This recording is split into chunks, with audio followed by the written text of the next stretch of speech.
یہ ذاکر نائک کی تقریر ہے بڑی حیران کر میں وہاں کہے بھئی جرا بندہ لا الہ الا اللہ پڑھے نا توحیدی بن گئے توحید چونکہ ان دے قلب میں چاہ گئی اگر وہ محمد رسول اللہ نہیں بھی پڑھا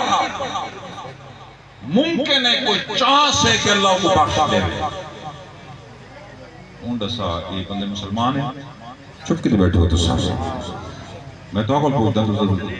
علم کلام تو نہیں پڑھی بیٹھے سبحان اللہ کو چاہتا یہ کلمے دے اجزاد تو ایک جز کو آکھے کہ محمد رسول اللہ نہ پڑھے بھی تا بندہ بخشا ویسی دوسرا دسو کہ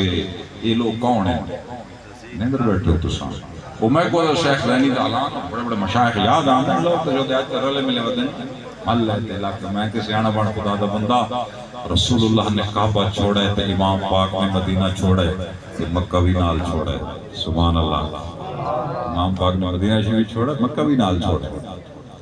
یہ دین ایمان جن دی مدار حضور سید الانبیاء دی ذات جا کے بیٹھے